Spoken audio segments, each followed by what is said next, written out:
Algunos mantienen que el origen del cómic se remonta a las historias relatadas en las pinturas rupestres.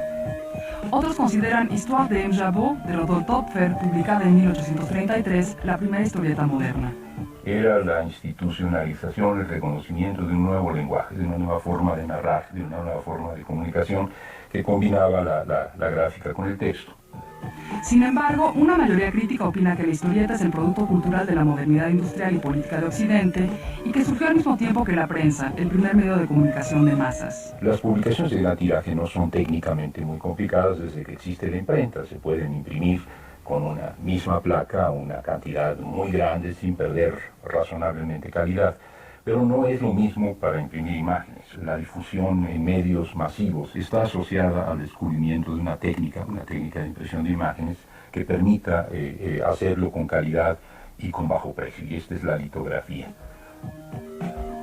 La historieta, como la conocemos al día de hoy, también abrevó de las revistas gráficas semanales y mensuales europeas como la caricatura, que inauguraría en noviembre de 1830 la tradición contemporánea de la caricatura política, lanzando una campaña contra Luis Felipe, el rey burgués, por medio de imágenes satíricas. En México tenemos una larga tradición de historietas y de caricaturas vinculadas a la prensa política, la orquesta, el aguizote, la paparrucha, publicaciones todas de mediados del siglo XIX.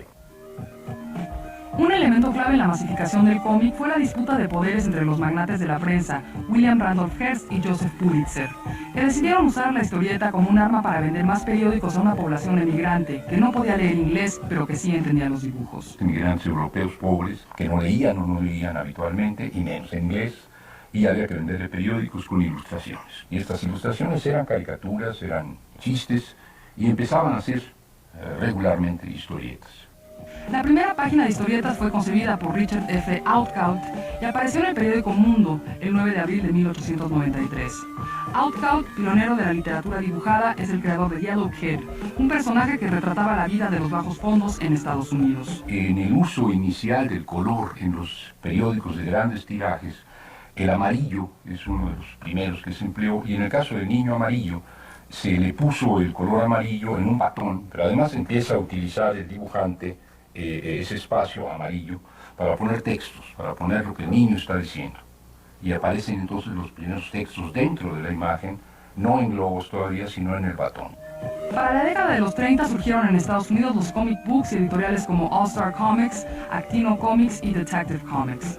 Llegaron a los puestos de periódicos los superhéroes, las historias policiales y de terror. Poco a poco van descubriendo que no es verdad que los niños sean los únicos o los mayores lectores de historietas, sino que todo el mundo lee historietas, que los adultos leen historietas, y empieza a diferenciarse dentro de la historieta algunos realizadores que no tratan de hacer humor, que no tratan de hacer reír, sino de contar otro tipo de historias, y que en términos generales emplean un tipo de dibujo más realista no es la palabra correcta, más naturalista que el muy estilizado propio de la caricatura.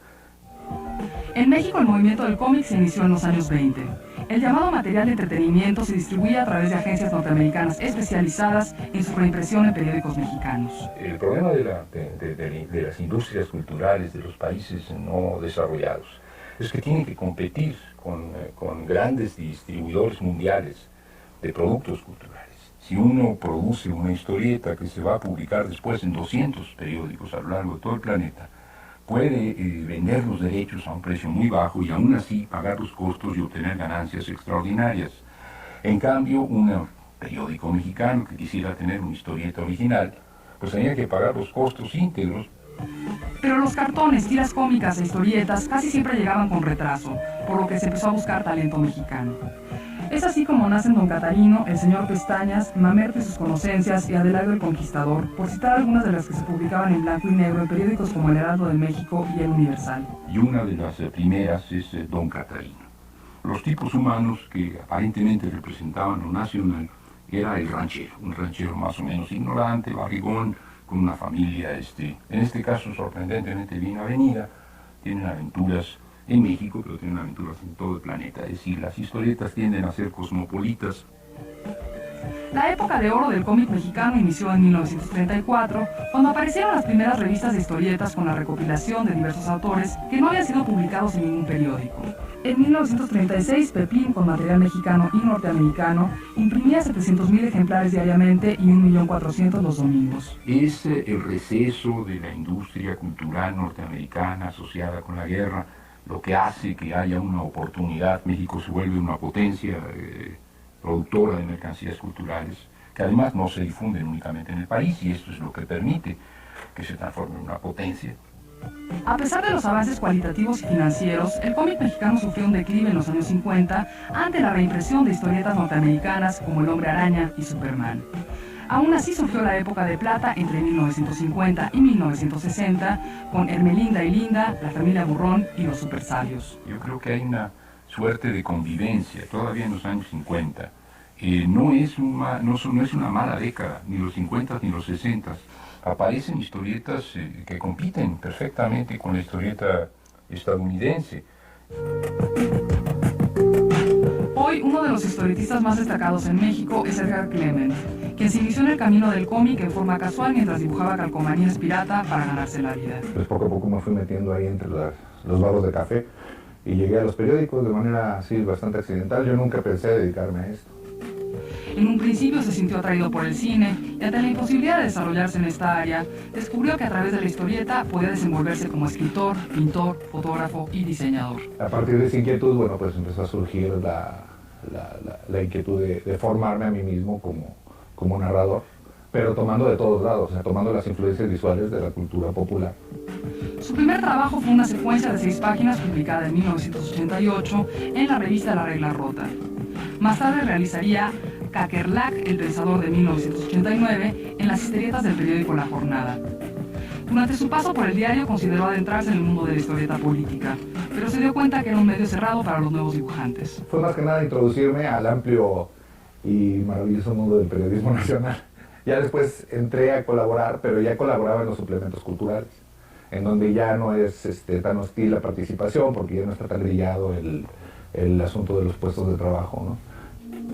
A través de sus historietas, Clement reflexiona sobre la circunstancia mexicana y las relaciones de poder, y también sobre el paralelismo entre la lectura histórica y el presente.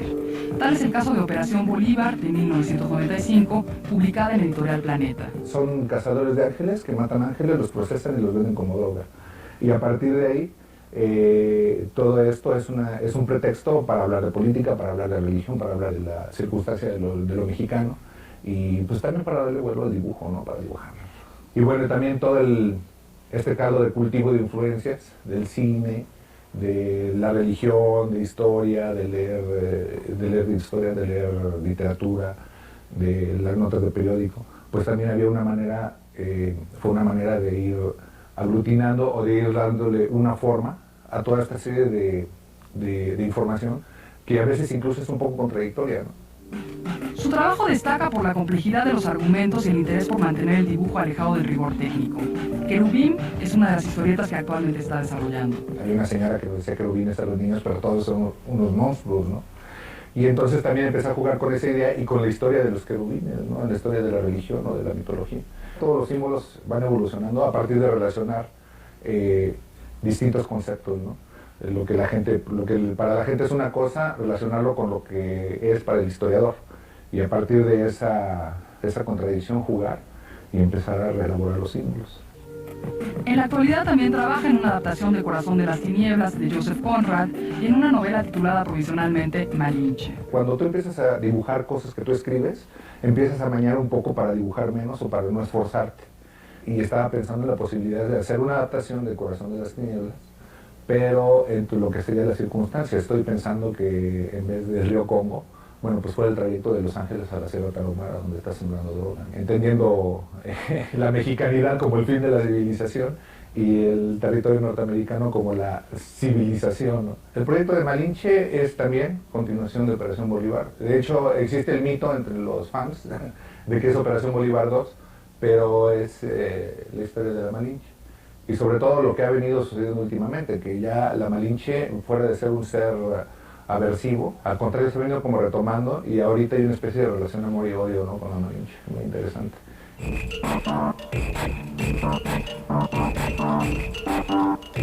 Sebastián Carrillo, mejor conocido como Bachan, empezó a copiar cómics de manera casi obsesiva desde los 14 años. cursó 4 semestres de diseño gráfico en la Universidad Iberoamericana, lo que significó para él un aprendizaje de métodos de reproducción gráfica y uso de computadoras. Quería dibujar, finalmente la escuela no te enseñaba a dibujar. Aprendí mucho manejo de computadoras y toda la parte de sistemas de reproducción.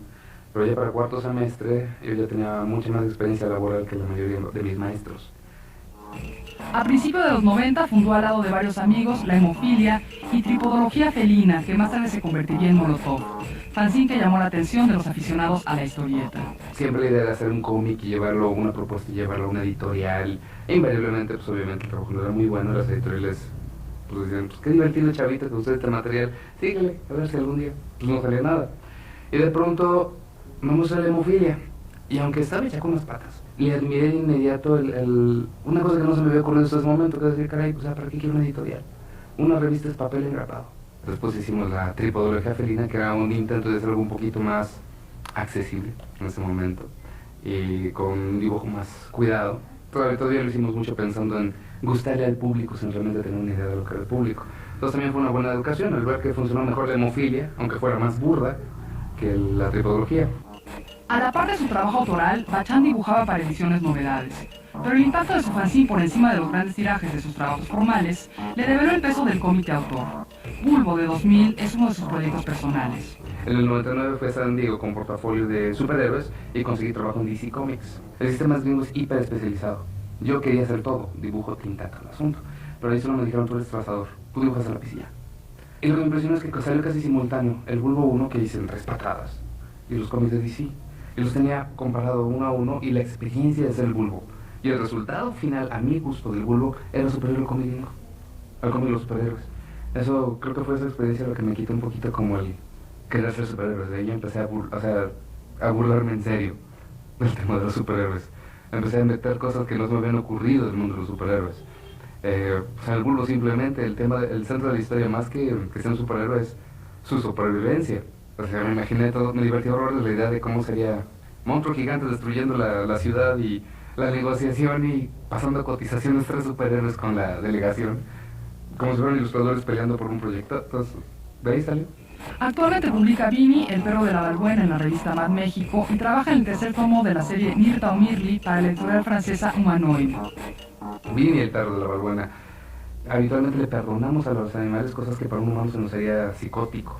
Por ejemplo, en el episodio donde llaman a Vini porque el hijo se orinó en los salones, en las esquinas de los salones, se frotó obscenamente contra la pierna de la maestra, persiguió y mató un pollito y lo enterró en el patio.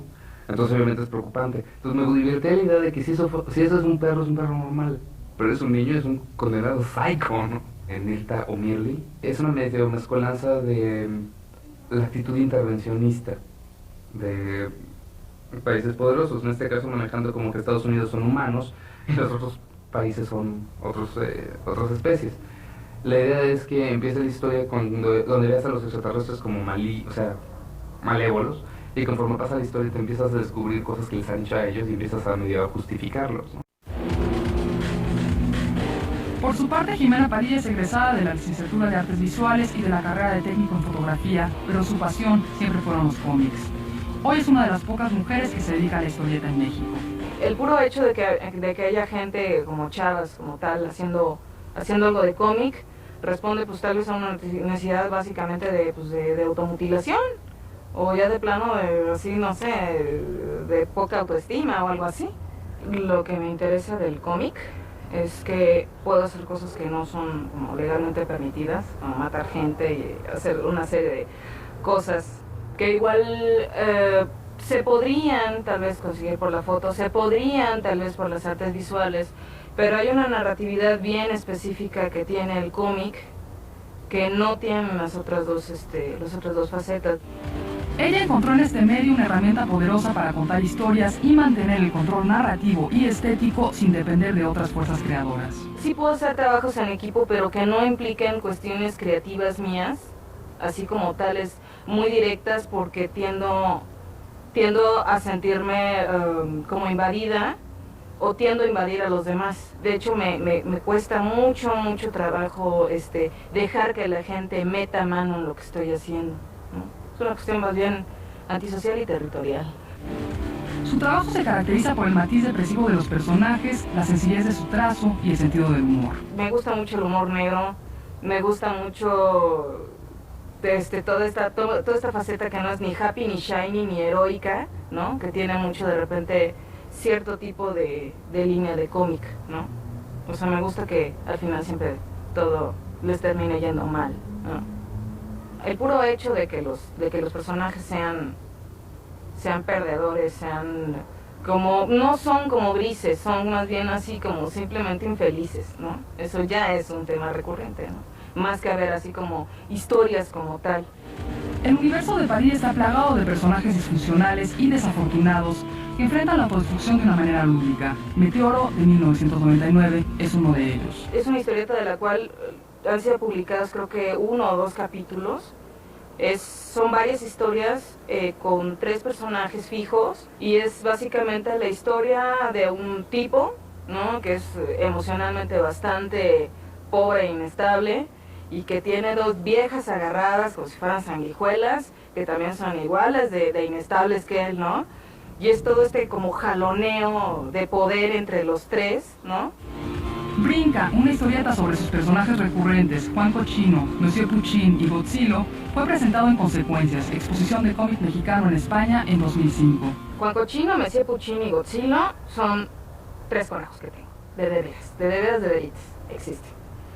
Lo que pasa es que yo proyecto muchas cosas que yo pienso o siento o lo que sea con ellos. La forma de sublimar esto mucho más sana y que no termine yo como viejecita, ¿no? Tejiéndoles chambritas, era pues lógicamente volviendo a los personajes. O sea, Juan Cochino es un personaje que es un conejo muy fresa, que lo así como güey, ¿no? Monsieur Puchín es líder sindical, ¿no? Amigo de Fernández de Ceballos, un reverendo ojete. Y Godzilla es el que todo el mundo quiere, él quiere a todo el mundo, ¿no? Y es un poco el personaje que sufre porque está como ensanguichado entre estos dos, ¿no? Patricio Beteo es desertor de la Escuela de Diseño Gráfico. Como la mayoría de sus colegas, inició en el dibujo de forma autodidacta. Antes que acercarme al cómic, primero me acerqué a los dibujos, que es algo que me ha encantado, dibujar. Y en un momento de mi vida me di cuenta de que estos dibujos articulados de cierta forma hacían historietas. Y yo creo que mis primeras historietas pues habrán sido un ejercicio como social, de ocio, de la primaria, ¿no? En 1999 empezó a publicar en la revista Comunicando Graficando, en la que más tarde fungiría como director de arte. Los cuates de la Comunicando Graficando iban a las universidades a repartir esta revista que estaba hecha, que constaba de historietas universitarias, ¿no? De distintas universidades. Y bueno, ese fue un buen momento para experimentar, para producir muchas cosas. La revista necesitaba muchas imágenes, ilustraciones, ¿no? Y además de que yo era el responsable de los personajes de la revista, entonces creaba historieta en cada número, como historieta, ¿cómo se dice? Regular, ¿no? A partir del 2000 empezó a trabajar profesionalmente en el terreno de la ilustración en revistas como Cuo, Rolling Stone México, Nexos y en libros infantiles para el Fondo de Cultura Económica y Editorial Alfaguara, entre otras. Yo no soy historietista, no me dedico a ser historietista a tiempo completo porque no hay un mercado que uno lo cobije como autor en ese sentido. Yo vivo de hacer ilustración. Se nutre de la historieta y la historieta se nutre de la ilustración de un modo increíble, ¿no? Tener un gusto por ambas te crea una educación visual para resolver problemas. Beteo incursionó de lleno en el mundo de la historieta con su colaboración en Sensacional de Chilangos del gobierno del Distrito Federal en 2000. Fue un proyecto convocado por el gobierno de la Ciudad de México en la gestión de Rosario Robles. Yo tenía mi insignia ahí que me pusieron como de promesa y de joven talento y bla bla bla, y me dijeron pues éntrale. Es una antología de historietas urbanas hechas por chilangos, ¿no? En la que cada autor es responsable de su propio contenido, ¿no? O sea, hacíamos énfasis en eso. Fundación Mítica de la Ciudad de México, así se titula mi historieta. Un año más tarde empezó como dibujante y co-guionista del Cabecero, historieta sabatina de Milenio Diario. Es un Clark Kent chafa. Y que tampoco quiere decir que es un Superman muy bueno, también es un Superman chafa, ¿no?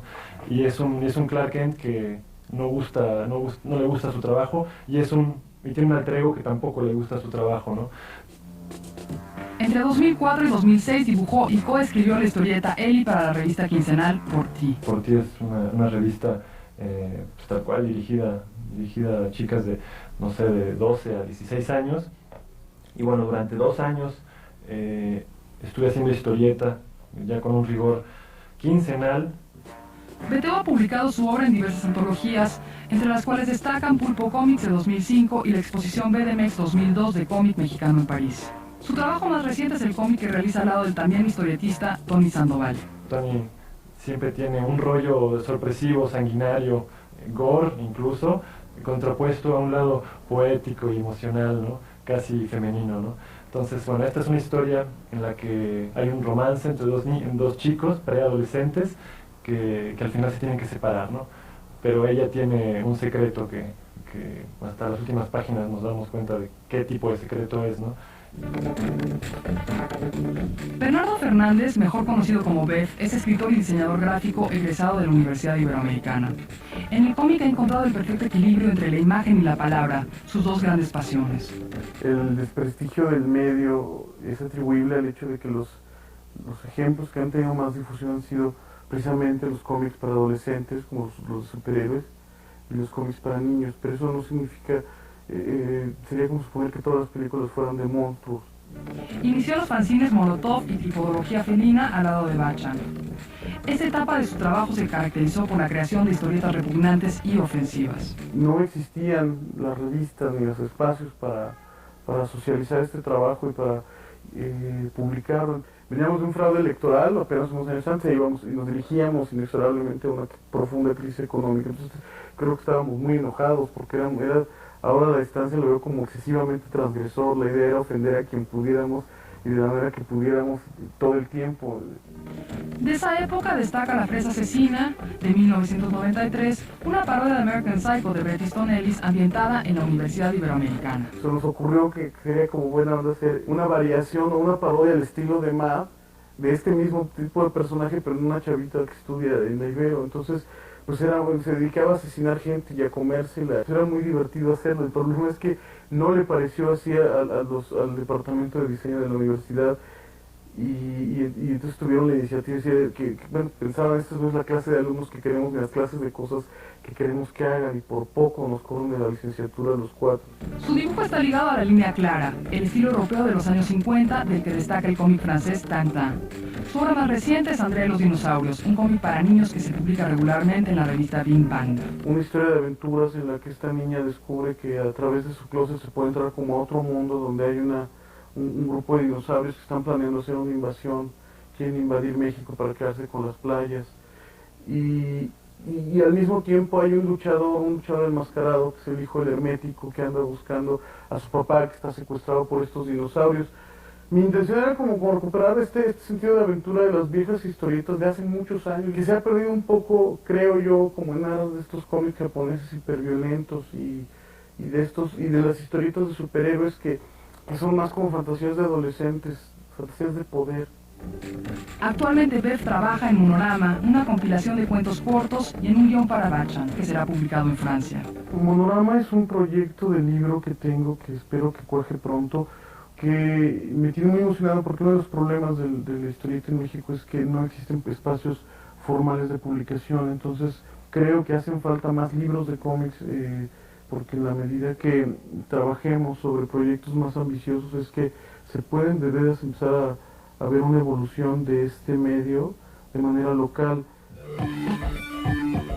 Si bien el cómic ha sido tachado de pueril escapista y es mal visto por su alcance masivo y popular, este ha alcanzado una complejidad a nivel estético y narrativo que ha permeado tanto géneros literarios como medios artísticos. Los lenguajes diversos del siglo XX no existen aislados, no existen separados los unos del otro. La contaminación, la interpenetración, el traslape es lo propio. En ese caso, las historietas de Edgar Clement, Bachan, Jimena Padilla, Patricio Beteo y Bef ya forman parte de la diversidad que el crítico francés Francis Lacazza bautizó atinadamente como el noveno arte.